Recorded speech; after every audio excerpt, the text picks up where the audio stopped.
What is up, you guys? Lucius here with Toe Trap Tribe, back with that part 2 Naruto Isekai Ultimate Survival Guide. So first of all, I just want to thank you guys for supporting the way part 1 the way that you did. If you have not watched that, please go back and watch it, because this episode is gonna heat up. You're gonna want the context. And without further ado, let's get right into it. When last we left off, we talked about you needing to find an instructor with a similar chakra nature so that you could advance and bridge the gap between you and the other genin. I mean, we saw the gains that Naruto and Sasuke got from training with Kakashi and Jiraiya respectively, okay? So, if you want a chance to compete in the Chunin exams, you're gonna need those same type of huge boosts. So, how do we do that? Well, that's an issue, right? Village in the Sand, kind of a village for specialists, in my opinion. I feel like it's going to be littered with Wind-style users, and that's fine. It's completely okay, but you need a Fire Chakra Nature user. Where do you find one of those? You don't know where to start, so you go up to your sensei and you tell him, can you help me? And,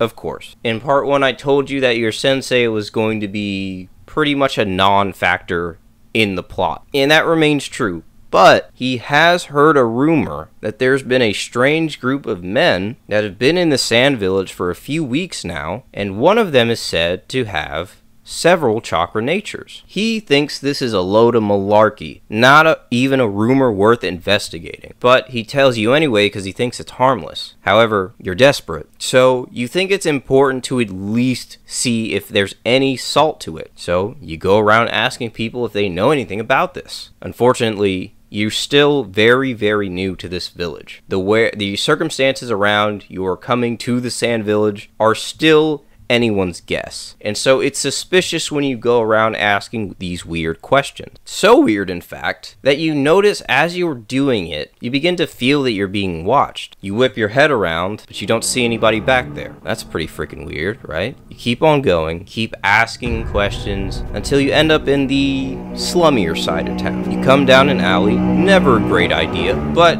it's the middle of the day, right? Nothing to worry about. That's when the hairs on the back of your neck stand on end. The wall just in front of you to your right literally bursts. Rubble crashes onto the ground, and a giant ball of fire bursts into the building across from it, completely erupting and leaving the building in shambles. You're absolutely floored.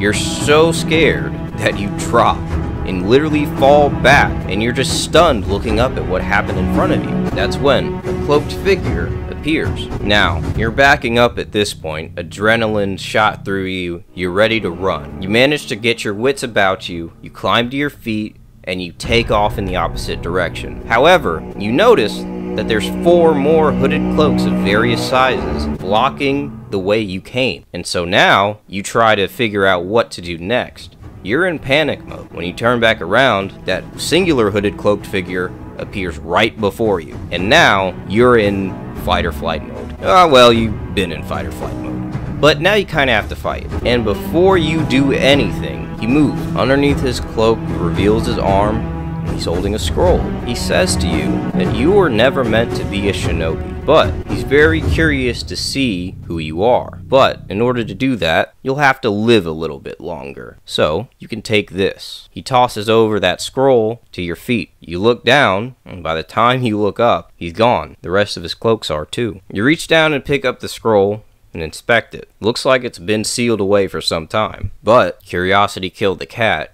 You've got to crack this thing open, right? So you rush home to the elderly couple's home. You go in your room and shut yourself inside. You open the scroll, and what you see absolutely amazes you. It is a scroll for the technique Fire-style Dragon Flame Bombs. A technique, as we know, was originally used by the 3rd Hokage during the invasion. Well, that's the first time we saw it, at least. So, with this scroll, you spend hours, and those hours turn into days, and those days turn into weeks, because let's face it, you're not the kind of guy that would just pick up a scroll and frickin' memorize it immediately. We established that you don't have the main character juice, okay? You're just you. But you put in the work, put in the hours, and now you know. Fire-style Dragon Flame Bomb. Pretty cool, right?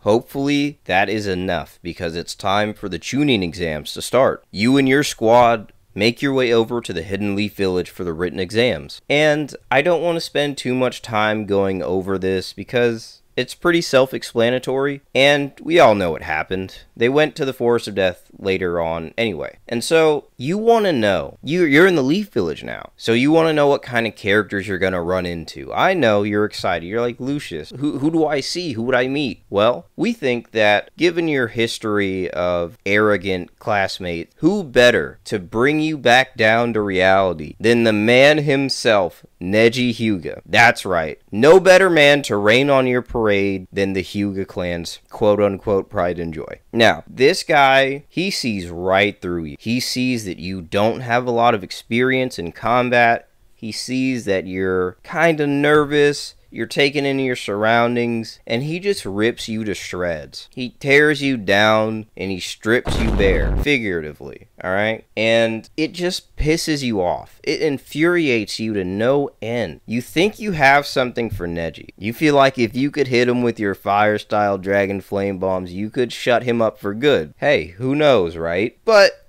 you're not going to be able to do that in the hallway. So you keep it to yourself from now, and you keep it pushing. Sasuke and Neji have their little stare down that they had in the original Naruto, and that about does it. Another interaction I want to bring some attention to is Gaara's team. I haven't talked about them very much at all, and there's a reason for that. This is right around the time where Gaara was really hitting his stride as a murderous psychopath, okay? And I think any reasonable person would probably pick up on these vibes. It's really Temari and Kankuro that are kind of held hostage in a way, and so they kind of have to be around Gaara. They're the ones keeping him in check for the most part. But you've decided that even though they're from the same village, you just try and stay away from them. So that's the update on the Gaara situation. And other than that, it's time for the Forest of Death. Concerns that your classmates have for you remain the same. They think you're still a liability, and they don't know if they can cover their own butts and try to protect you at the same time. So,